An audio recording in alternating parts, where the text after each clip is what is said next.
En este video se presenta el balance de materia en un lavador de gases. Nos dice que una corriente de gases de 150 mol por hora que contiene sulfuro de hidrógeno está siendo tratada en una torre de absorción de gases. La corriente de entrada tiene 17% en mol de sulfuro de hidrógeno y el complemento son gases inertes. Para el lavado se usa agua como agente absorbente. La finalidad es descargar una corriente gaseosa que contenga solo 0.5% de sulfuro de hidrógeno. Se asume que a las condiciones del proceso, la solubilidad del sulfuro de hidrógeno en el agua es de 0.15 moles por litro. Calcule cuánta agua se necesita para hacer el lavado y la cantidad de sulfuro de hidrógeno que se ha capturado por el agua.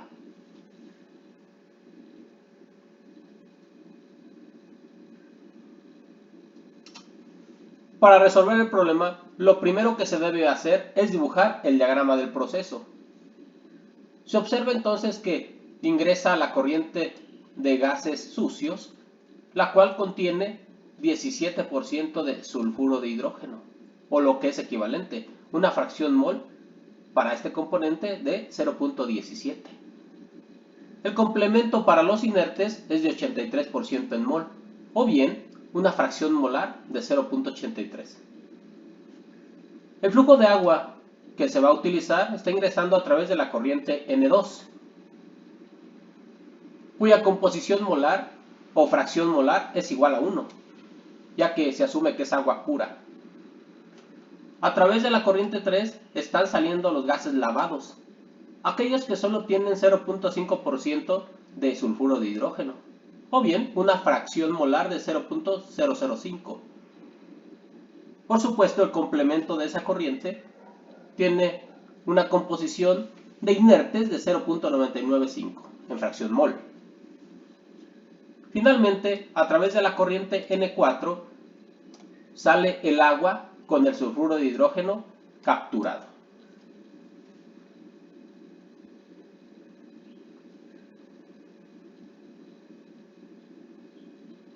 En el paso número 2 es necesario hacer la clasificación del proceso. Este es un proceso continuo, debido a que existen flujos simultáneos a la entrada y a la salida del proceso. Además, el proceso es estacionario, ya que los valores de los flujos y las composiciones se mantienen fijas en sus corrientes respectivas. Observamos pues que hay flujos entrando y saliendo del proceso de manera simultánea.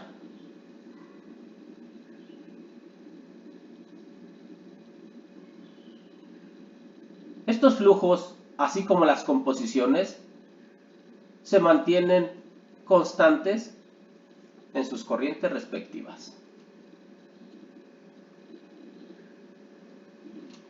En el paso número 3 se debe plantear la ecuación de balance y simplificarla. Aquí se tiene tal ecuación de balance. Esta es la ecuación general. También tenemos disponible el diagrama del proceso.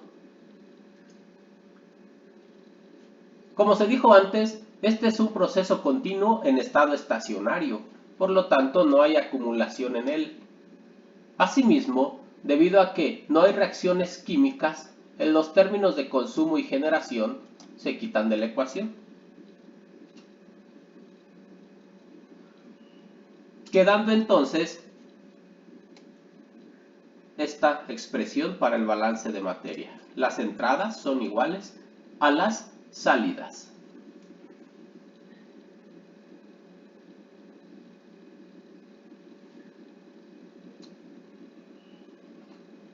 En el paso número 4 se hace el planteamiento de un balance general en el proceso. Para ello se utiliza la ecuación que se dedujo antes y también se tiene como apoyo el diagrama del proceso.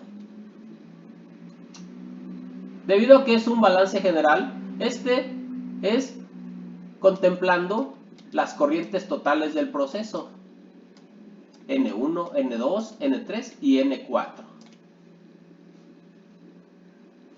A la entrada, el proceso tiene dos flujos, N1 más N2.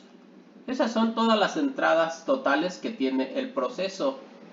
Similarmente, a la salida, el proceso tiene dos corrientes, N3 más N4.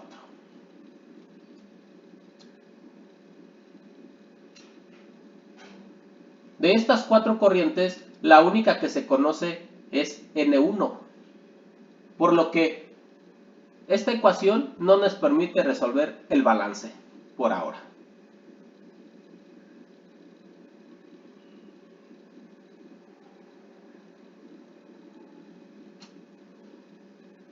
Así que es necesario hacer balance por componente. En este caso, se eligen los inertes. Estos se eligen porque están presentes en dos corrientes de proceso, a diferencia del sulfuro de hidrógeno, que está en tres corrientes. Además, se tienen más datos sobre los inertes que sobre el sulfuro de hidrógeno. Partimos nuevamente de la ecuación de balance que se dedujo antes y también nos apoyamos del diagrama.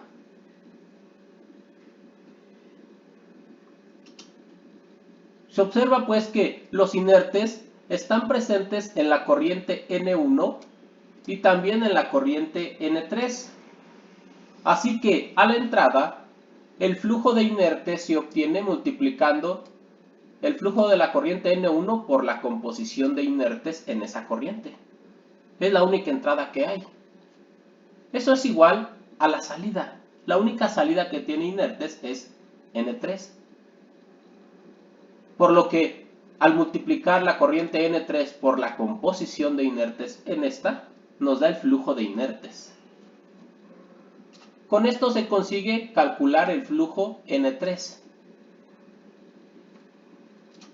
Haciendo las sustituciones correspondientes, se obtiene un flujo de 104.271 moles por hora.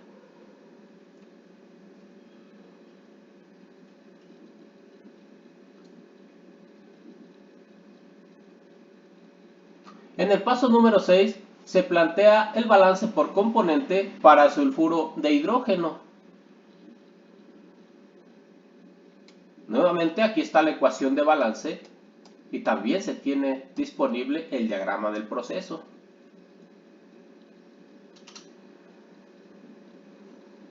Se observa pues que en la corriente N1 tenemos la única entrada de sulfuro de hidrógeno. Por lo tanto, el flujo de este componente se consigue multiplicando N1 por la composición del sulfuro de hidrógeno en esa corriente. Eso va a ser igual a las salidas de sulfuro de hidrógeno. Se tienen dos salidas de sulfuro de hidrógeno, la corriente N3 y también la corriente N4. Así que al multiplicar el flujo N3 por la composición de sulfuro de hidrógeno en ella, nos da el flujo de sulfuro de hidrógeno que sale a través de esta corriente. Similarmente, el producto de N4 por la composición del sulfuro de hidrógeno en esa corriente, pues nos da el flujo del componente de interés, que es sulfuro de hidrógeno. Con esta expresión se determina precisamente el flujo del sulfuro de hidrógeno que es capturado por el agua.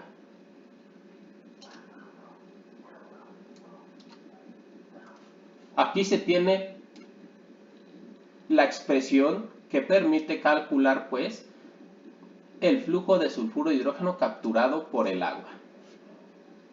N4 por la composición me da el flujo de ese componente. Así que al sustituir tenemos que el sulfuro de hidrógeno capturado por el agua es de 20.729 moles por hora.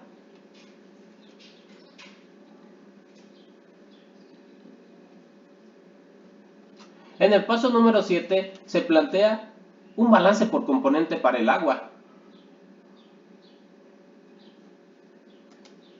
Otra vez aquí se tiene la ecuación del balance y también el diagrama del proceso. La única entrada por la que ingresa agua es la corriente N2. Aquí se tiene. Así que si multiplicamos la corriente N2 por la composición del agua, pues me da el flujo de agua que ingresa. Por su parte, en la corriente N4 es la única a través de la cual sale agua. Este flujo de agua lo obtenemos multiplicando el flujo N4 por su composición. Note que en este caso se observa que el agua que entra es igual a la cantidad de agua que sale, mas no es posible calcular su cantidad usando esta ecuación.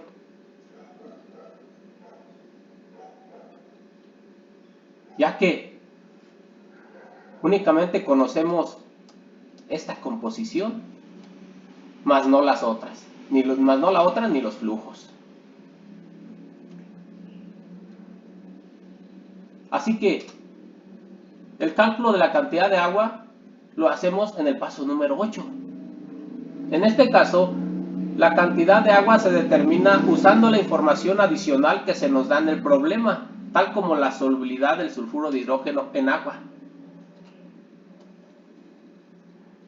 Para ello, pues simplemente dividimos el flujo de sulfuro de hidrógeno capturado por el agua entre la solubilidad de este componente en el agua, quedando entonces un flujo de agua de 138.2 litros por hora. Es la cantidad pues de agua necesaria que se alimenta a la torre para capturar el sulfuro de hidrógeno.